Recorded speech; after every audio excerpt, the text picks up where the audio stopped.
Sa pagpapatuloy ng ating ika-8 na araw ng paglalakbay dito sa Thailand, ipapasyal ko naman kayo ngayon dito sa Nongnuk Botanical Garden. Sana all binobotanical. Daanan palang papasok doon sa mismong bilihan ng ticket at entrance dito sa Nongnuk Botanical Garden. Diyos ko, maa-amaze ka na sa mga madadaanan mo. Ang dami kang makikitang mga bonsai na ang mamahal. Pati yung mga landscape design ay bongga. Mamaya abangan nyo kapag nakasakay na kami sa sightseeing bus. Ang dami pang mas magaganda dyan. Pagkatapos naming mag-park, ayan, papunta na kami sa bilihan ng ticket. Pinangungunahan ng aming driver na si Miss Gigi. Ang bilis-bilis magpatakbo niyan, sinasabi ko sa inyo. Abot 140 kilometers per hour.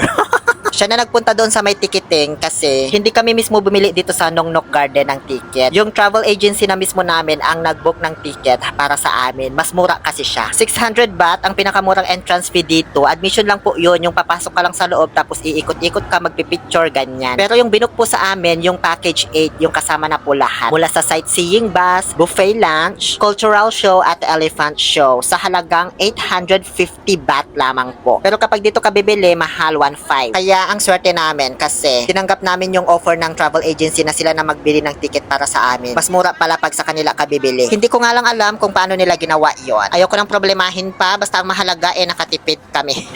So pagkapasok namin dito sa Nongnuk Garden, Diyos ko, bungad pa lang, halos maubos na ang memory ng phone ko. Sa dami kong nakuhang mga shots, pati na mga video. Unang advice ko sa inyo dito sa Nongnuk Garden, kapag yung pinakamura ang binook nyo na ticket, yung for admission fee lang, sulitin nyo na magpicture dito sa bungad. Mula dito sa mga cactus garden, pati dito sa, hindi ko alam kung anong tawag, basta maganda rin siya, hanggang dito sa Dinosaur Valley. Basta ikot-ikutin nyo lang to lahat, marami na kayong makikitang mga magagandang tanawin na para ka bang nasa paraiso talaga. Pero kapag ang binili ninyong ticket ay yung kasama ang sightseeing bus, sasakay kayo sa isang bus tapos iikot-ikot kayo sa buong Nongnuk Garden. Huwag nyo munang sulitin magpicture dito sa bungad dahil marami pa kayong makikitang mas magaganda dito. Sobrang lawak pala kasi talaga nitong Nongnuk Garden B. Hindi mo siya kayang tapusin sa loob lamang ng isang araw, sinasabi ko sa'yo. Kung nagagandahan na kayo dyan, mayroon pang mas magaganda dyan kapag sumakay na kami sa bus, makikita nyo mamaya. So dito na muna tayo sa may elepante, ano? Kasi 4 na araw na ako dito sa Thailand, ngayon pa lang ako makakakita dito ng elepante. Pwede silang hawakan, pwede rin magpa-picture, pero magbibigay ka ng tip, kahit 20 pwede na. Ilalagay mo doon sa nguso ng elepante yung pera, tapos iaabot niya doon sa lalaki na nasa itaas. Malilinis mga elepante nila dito, no? Halatang mga bagong ligo. Kaso syempre, hindi maiwasan magkaroon pa rin sila ng amoy. Hindi kasi sila nagde-deodorant, tsaka affectionado. At dahil sa napaka-arte kong tao, na bumabagay naman sa muka ko, ayan, naghugas ako agad kasi nandidiri talaga ako. Ew. Charot. Hindi, kakain na kasi kami niyan. Baka walang hugasan doon sa kainan eh. Pagkatapos namin doon sa may mga elepante at sa Dinosaur Valley, pati na rin doon sa may cactus-cactusan, umakyat kami dito sa may hanging garden ba tawag nila dito. Basta isa siyang garden sa itaas. More on mga aerial plants ang nakatanim. Ang ganda rin dito, para kang nasa paraiso. Tapos may mga estatwa pa rin ng mga dinosaurs. Ewan ko ba dito, kahit saan ka magpunta, may mga estatwa sila ng dinosaurs. Pagbaba namin dito sa Hanging Garden of Babylon, one of the 7 wonders of the ancient world, Charies. Ang dami ko na naman nakita mga dinosaur. Di na natapos. Hinahanap na kasi namin ng kapatid ko yung buffet kung nasaan ba kasi nagugutom na kami. Alas 12 na ng tanghali pasado nito. So, iwanan ko na yan at may mas maganda pa dyan mamaya. Hanggang sa napadpad kami dito sa may mga parang dragon-dragon na daanan. Diniretso lang namin ito hanggang sa mapadpad na kami dito sa may buffet area. Excuse me sir, is this the entrance going to the buffet service? So, kinuha yung stab namin, tsaka pinapasok na kami dito sa loob. Pagpasok namin, may inabot sa aming sticker na ididikit daw sa katawan. Di ko alam kung para saan yan. Tapos binigyan na kami ng table for two. Ang lawak ng buffet na ito, nakakaloka. Dinaig pa yata birthday party ng isang presidente, Diyos ko. Puro Thai food yung mga handa nila at ang daming pagpipilian talaga. Binibidyohan ako niya ng kapatid ko habang kumukuha at binubuksan lahat ng mga putahe nila. Kaso, nung pag-upo ko sa table, Diyos ko, hindi pala napindot yung video. Kaya ayan, nagpa-video na lang ako ulit habang kumukuha na lang ng tubig para man may content. Ang sasarap! Lahat ng mga pagkain nila, lahat nagustuhan ko, walang tapon talaga. Dito pa lang sa buffet nila, masasabi kong bawing-bawi na ako doon sa 850 na binayaran ko. Sobrang nabusog talaga ako dito guys for the first time in my life. Hindi ko na iisa-isahin yung mga pagkain na kinain ko kasi hindi naman ito food review. Tapos ang dami-dami pa naming napuntahan dito, baka abutin tayo ng siyam-siyam sa vlog na ito. May malaking monitor din pala dito sa buffet nila. Kaya dito ko na pag-alaman na kasama sa top 10 most beautiful gardens in the world ang Nongnok. Pagkatapos namin kumain, syempre nabusog, kaya nag-CR.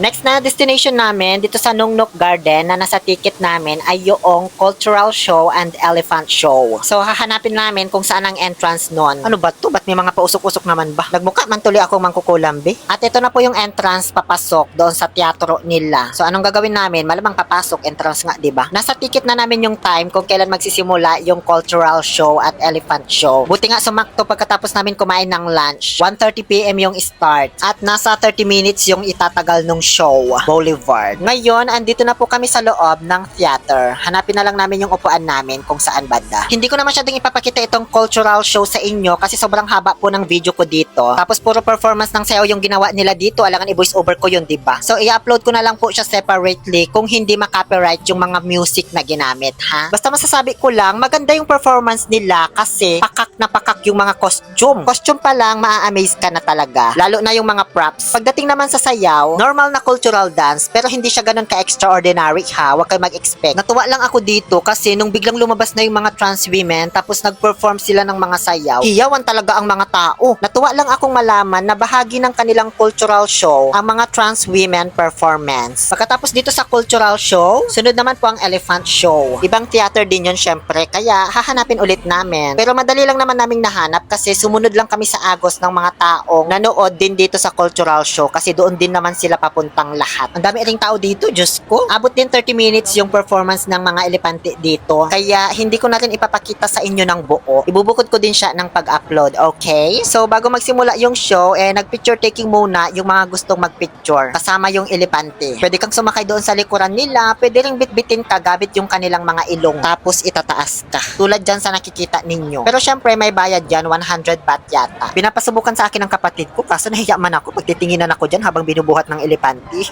Ganito pala kung paano sila sumakay sa elepante, guys. Ngayon ko lang nalaman sa tanang buhay ko. Kasi ang tataas niyan di ba? Paano nila aakyatin yan? Yung pala, luluhod yung elepante, tapos doon sila tutungtong sa paa, tapos tutulungan din silang itaas ng elepante mismo. Yun lang, na-share ko lang naman. Dito sa elephant show, makikita mo yung iba't ibang talento ng mga elepante. May mga magdadart, puputukin yung lobo, ganon. May mga elepanting nagpipaint din. May mga maglalaro ng basketball, bowling, at soccer. Mayroon ding elepante dyan na magmamassage ng tao. Kaso, di ko mahanap yung video, di ko yata nakuhanan. Abangan nyo na lang sa full video nito, baka nandoon. Tapos pinakanaaliw talaga ako dito sa elepanting naghuhula hoop kasi para siyang cartoon character talaga. Hanggang sa natapos din yung kanilang mga performance. Dito ko napagtanto na ang tatalino din pala talaga ng mga elepante, guys. Ang dami pa rin humahabol magpa-picture kahit nauwian na. Huling activity namin dito sa Nongnok Garden na nakalagay sa aming ticket ay ang pagsakay sa sightseeing bus. Sasakay kami dito tapos iikot kami sa buong Nongnok Garden para makita yung iba't ibang mga uri ng mga halaman na ang mamahal. Tapos ihihinto kami sa mga destinasyon na pwedeng pasyalan. May mga garden kasi dito na hindi pwedeng babaan. Titignan mo lang talaga. Kasi pinoprotektahan din nila yung mga halaman laban sa mga masasamang loob. Charis. Unang bus stop namin ay dito. Nongnok Garden Resort yata ang tawag dito. Ang gaganda ng mga pananim na halaman, para kang nasa paraiso talaga. Actually, itong buong botanical garden, hindi lang siya basta garden. Maihahalin tulad mo talaga siya sa isang paraiso. Tapos habang naglalakad-lakad ako dito, feeling ko para talaga akong isang diwata ng mga bulaklak at kagubatan.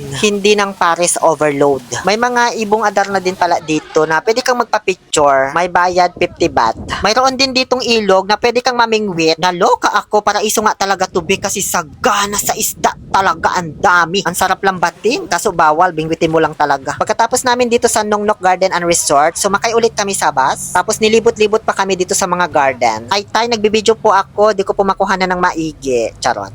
Grabe yung mga pananim dito, guys. Alagang-alaga talaga. Tapos bawat variety ng halaman, alam mong ang mamahal. Diyos ko, itong mga bonsai pa nga lang abot 100,000 na kaya isa nito. Estimate ko lang naman yan ha, pero sa mga magagaling tumingin ng halaman, alam nila yan. Diyos ko po, mahabagin. Bilyon ang ginastos nila dito. Ayan grabe, Diyos ko. Tapos yung maintenance pa ng mga bawat halaman na yan. As in, wala kang makikitang patay or lanta talaga. Lahat malulusog. Paraiso, you take me by the hand. Paraiso, kung sa habang buhay, makapiling ka, makasama ka. Wala na akong masabi bakit ba? Kumanta na lang ako. Alangan i-voice over ko yung mga yan habang tinitignan ninyo, di ba? Sunod na bus stop namin ay dito na sa mga batu-batuhan na mayroon ding mga kaktus-kaktusan na marami ding mga tayong revolto ng mga dinosaur. Pero unahin na muna natin itong batu-batuhan. Hindi ko lang sure kung man-made ito o natural ha. Basta sobrang ganda mag-photoshoot dyan, lalo na kung magaling yung photographer mo. So saglitan lang ako dito, nag-ikot lang ako kasi sobrang init talaga. Alas 3 ng hapon, kakatangan, Diyos ko. Actually, sa dinami-dami naming bumaba sa bus kanina, kami lang ang dumiretso dito. Lahat sila dumiretso na doon sa may mga cactus. Dito mo na makikita yung mga naglalakihang pananim nila ng cactus. Katabi ng mga estatwa ng dinosaurs. Ay, sino yan? May bagong pisa pala ng itlog dito.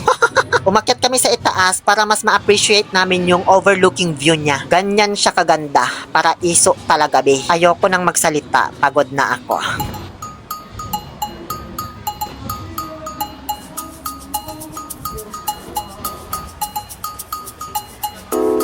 Hanggang sa makaabot na kami dito sa may sakayan ng bus, pabalik doon sa main entrance. At kung akala nyo dito na nagtatapos ang pag-iikot-ikot namin dito sa Nongnok Garden, hindi pa be. Dahil pagbaba namin, meron pa pala ditong isa pang Dinosaur Valley na mas maganda kaysa doon sa nauna. Mas malalaki yung mga dinosaur dito, nakakaloka. Parang totoo talaga. Hindi na talaga sila natapos, Diyos ko. Bukod pa dyan, meron ding magandang view doon sa may dulo. Doon sa may mga gold na temple na maliliit, kaso di na namin pinuntahan. Tapos kapag kumaliwa ka dyan na daan, may feeding animals daw dyan, yun bang magpapakain kayo ng elepante, ganon, kaso di na rin namin pinuntahan. Kasi alas 4 na po ng hapon. Sumakay na lang ulit kami sa bus, pabalik. Ang mga madadaanan, syempre mga halaman pa rin, kung saan ma-amaze ka talaga sa mga itsura nila. Diyos ko, ito yung mga ang mamahal, diba? Pili na lang kayo kung ano gusto nyong bilhin dyan. Charot, diyan binibenta. Tapos ganun pa rin, marami pa rin kaming nadaan ng mga bonsai, batosai, at si Madam Laconsay. Nagulat ako nung nadaanan namin to si King Kong at Godzilla kasi may nakita akong nagpost ng picture niya dito noon sa Instagram. Tagalog yung caption pero hindi binanggit kung saan yung lugar, kaya akala ko isa itong resort sa Pilipinas. Kaya gusto kong alamin kung ano bang resort yun para puntahan. Di ko man alam na dito pala sa Nongnok Garden, Thailand. Makikita, Diyos ko, di ko expect. Kaya pagbaba namin sa bus, pinuntahan agad namin ang kapatid ko para magpicture. Di na ako nakapag-video. So outro na po tayo, dito na nagtatapos ang ating day 4 dito sa Thailand at ang ating Pattaya adventure dito sa Nongnok Garden. Yun lamang po. Maraming salamat sa panonood. Muli, ito po ang inyong wait lang, soulmate ko yata. Ay, hindi, may girlfriend pala. Muli, ito po ang inyong Happy Pill Oliver Castro na nagsasabing no to toxicity, let's make people happy. Napagod ako i-voice over to, Diyos ko.